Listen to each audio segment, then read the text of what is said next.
Assalamualaikum warahmatullahi wabarakatuh. Pada kesempatan kali ini saya akan memaparkan mengenai tugas UTS, yaitu mata kuliah analisis sinyal medis pada program studi S2 Teknik Biomedis Universitas Erlangga. Pada kesempatan kali ini yang akan dibahas adalah soal pertama, yaitu mengenai bagaimana kesulitan dalam melakukan prediksi sinyal dalam dunia medis. Yang pertama akan kita bahas adalah mengenai sinyal. Apa itu sinyal? Jadi di sini ada beberapa pengertian sinyal dari berbagai macam literatur. Yang pertama adalah merupakan fungsi satu variabel atau lebih yang menunjukkan informasi dalam fisik dan fenomena alam. Kemudian suatu sistem yang berupa arus data yang mengalir melalui jalur transmisi.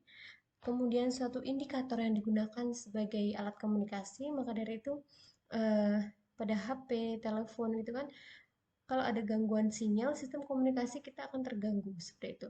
Kemudian merupakan suatu impuls atau fluktuasi dari besaran listrik, seperti tegangan, arus, kuat medan, dan yang mengkodekan informasi tersebut. Kemudian adalah suatu impuls elektronik atau gelombang radio yang dikirim atau diterima. Yang selanjutnya adalah suatu kuantitas besaran yang berubah-ubah. Jadi sinyal di sini dia dapat berubah-ubah kondisinya, bisa dia menjadi sinyal yang kuat maupun yang rendah seperti itu. Nah, sinyal sendiri sebenarnya terbagi menjadi berbagai macam. Namun di sini saya akan membahas mengenai sinyal analog dan sinyal digital, yang mana dalam dunia medis ini yang paling sering digunakan, yang mana untuk menghasilkan suatu sinyal dalam dunia medis tuh sinyal-sinyal analog dan digital inilah yang dibutuhkan gitu. Nah, kemudian untuk sinyal analog itu sendiri, dia merupakan sinyal yang mempunyai nilai untuk setiap waktu, yang mana sinyal analog itu bersifat kontinu terhadap waktu. Kemudian yang kedua ada sinyal digital yang merupakan sinyal yang tidak dapat, maksud saya tidak setiap waktu terdefinisikan, namun sinyal ini bersifat diskrit terhadap waktu. Kalau analog tadi bersifat kontinu, yang digital ini bersifat diskrit.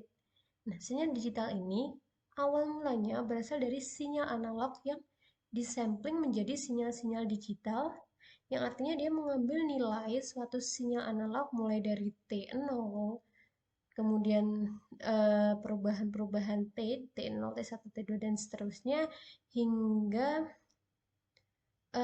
sesuai data yang kita inginkan. Nah, untuk mendapatkan sinyal dalam waktu diskrit yang mampu mewakili sinyal aslinya, ada proses sampling yang harus memenuhi, yaitu disebut sebagai syarat Nyquist dengan rumus sebagai berikut. Fs, frekuensi samplingnya itu lebih besar dari 2 kali Fi, yang mana Fs adalah frekuensi sampling dan Fi adalah frekuensi dari sinyal informasi yang akan disampling tersebut. Nah, untuk pembagian sinyal, sebentar, ini contoh sinyal. Yang bawah ini adalah sinyal analog yang bersifat kontinu, ya, digambarkan dengan grafik sinusoidal seperti ini. Ya, ada garis begini melengkung. Kemudian untuk sinyal digitalnya adalah yang atas. Nah, semakin rapat dia cuplikannya, semakin rapat, maka sinyal tersebut akan semakin bagus ini. Jadi garis-garis putus-putus ini merupakan cuplikan-cuplikan dari sinyal analog yang telah digitalisasi seperti itu. Nah, untuk jenis-jenis di sini ada jenis-jenis noise. Kenapa di sini saya membahas noise? Karena suatu sinyal kita perlu untuk mengolah suatu sinyal dari yang paling mudah sampai yang paling rumit. Mengapa? Karena sinyal itu tidak bisa diolah secara langsung. Nah, elemen-elemen pengolah sinyal mulai dari yang paling mudah dan sampai rumit itu, penyebabnya sinyal tidak bisa diolah secara langsung adalah ada 3 hal. Yang pertama adalah besaran keluarnya itu bukan besaran dalam bentuk tegangan dalam fungsi waktu. Kemudian yang kedua adalah hasil outputnya itu masih ada 2, yaitu noisy dan kecil. Nah, di sini makanya kita membahas mengenai noise, yang mana untuk menghilangkan noise diperlukan nanti adanya suatu filter. Kemudian yang ketiga adanya pengkondisi sinyal yang tidak bisa digantikan oleh komputer kecuali adanya filter. Contohnya adalah amplifier, kemudian osilator, dan sebagainya. Untuk pengolah sinyal itu sendiri, prosesnya itu dimulai dari ADC, yang mana sinyal-sinyal analog tersebut akan diolah menjadi sinyal digital dengan mengubah tegangan tegangan dari sinyal analog itu menjadi sinyal-sinyal digital agar bisa dibaca oleh komputer. Nah, ini namanya adalah ADC. Dan dari ADC tersebut, maka kemudian sinyal difilter sehingga komputer akan menginterpretasi dari data ADC tersebut. Namun, di sini ada permasalahan dalam pengolahan sinyal, yaitu adanya noise. Nah, ini dia noise. Noise itu ada dua macam, yaitu ada internal noise dan external noise. Jadi, noise itu adalah gangguan dari suatu sinyal yang menyebabkan sinyal tersebut tidak bisa direpresentasikan dengan baik sehingga akan mengganggu suatu sistem elektronik maupun sistem dalam alat-alat medis. Untuk internal noise di sini ada 4 macam, yaitu thermal noise, shoot noise, flicker noise, dan transit time. Untuk internal noise ini berasal dari suatu perangkat itu sendiri. Jadi dia tidak dipengaruhi oleh pengaruh dari luar, jadi pure dari perangkat.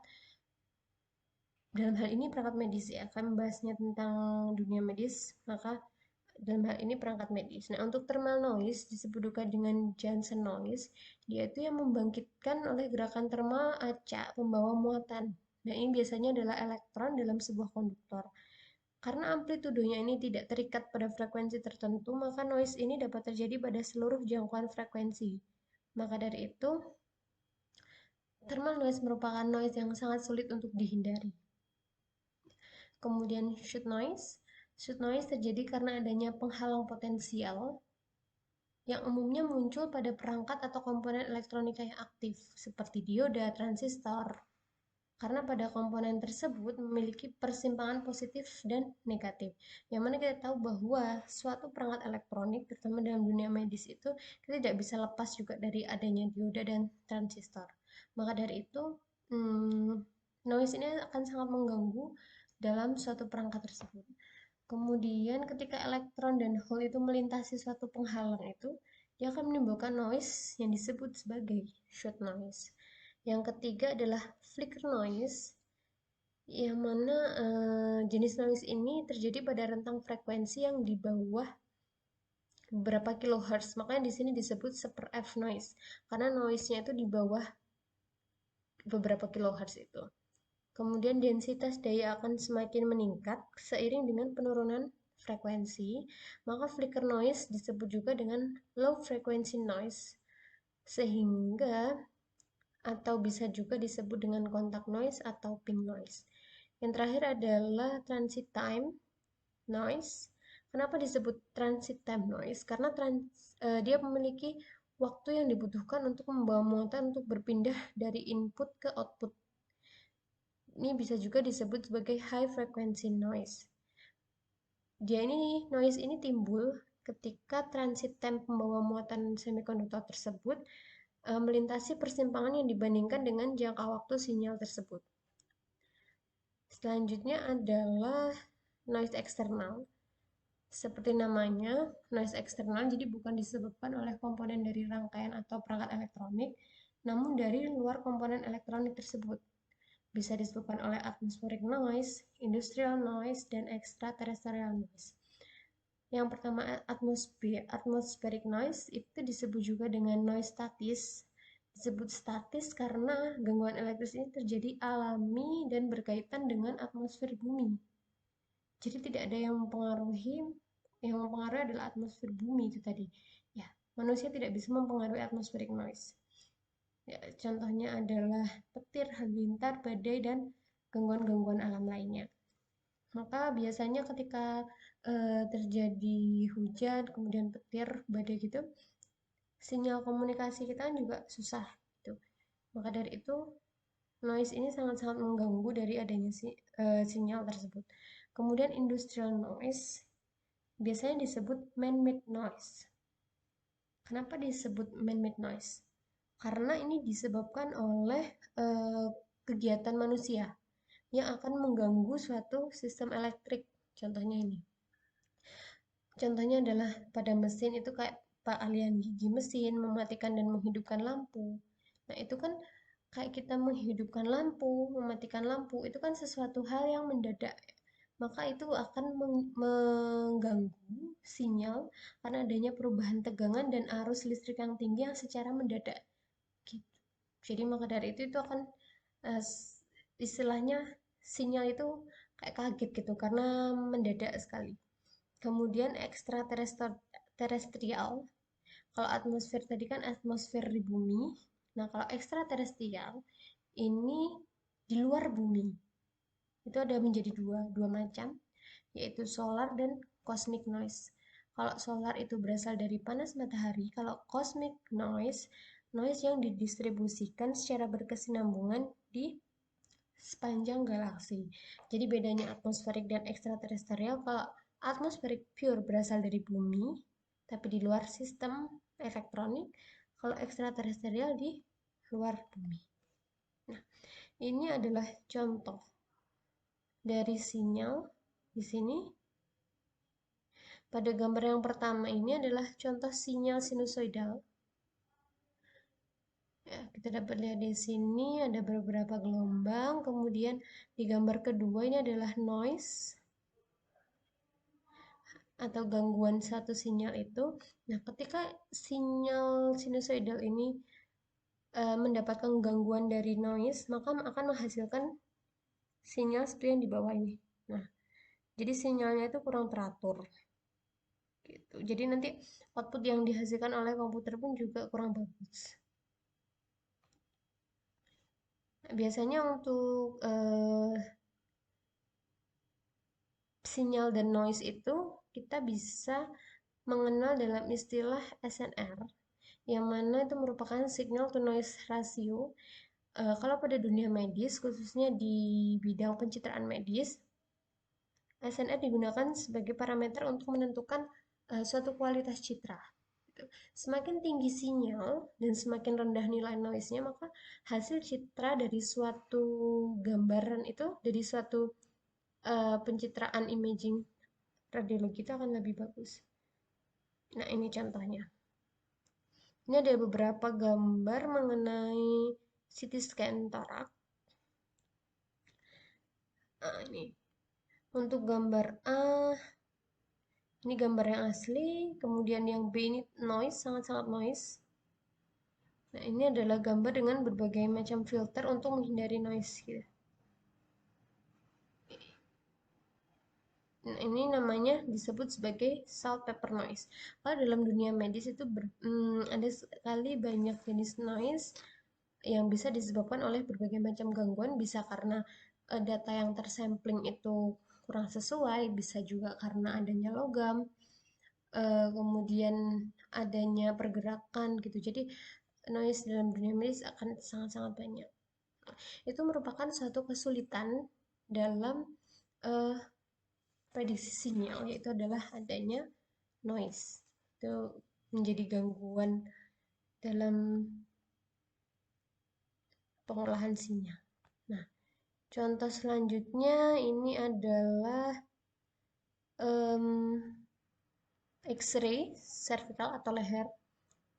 Yang dapat kita lihat di sini gambar A ini adalah gambar yang agak soft ya, bagus, agak soft. Kemudian yang F, ya, F ini lebih jelas karena di sini dia lebih sharp karena akan mengevaluasi tulang. Nah, dalam dunia medis, ketika kita ingin mengevaluasi, khususnya pencitraan medis, kalau ingin mengevaluasi kualitas citra, maka kita menilai SNR tersebut. Nah, berarti pada gambar ini kita dapat memperkirakan bahwa nilai SNR tertinggi adalah pada gambar F ya. Namun di sini tidak ada perhitungannya. Itu yang mana ini nilai noise-nya paling rendah. Nah, namun ketika noise itu terlalu tinggi, nah seperti ini, seperti gambar B ini, dia akan sangat-sangat mengganggu sehingga tidak bisa ditegakkan diagnostiknya, seperti itu. Baik. Saya rasa cukup untuk soal yang pertama. Nanti untuk selanjutnya akan ada lagi soal yang kedua yang akan saya bahas di video selanjutnya. Baik, terima kasih. Mohon maaf apabila ada salah dalam penyampaian ulasan dari penjelasan sinyal ini. Terima kasih banyak. Wassalamualaikum warahmatullahi wabarakatuh.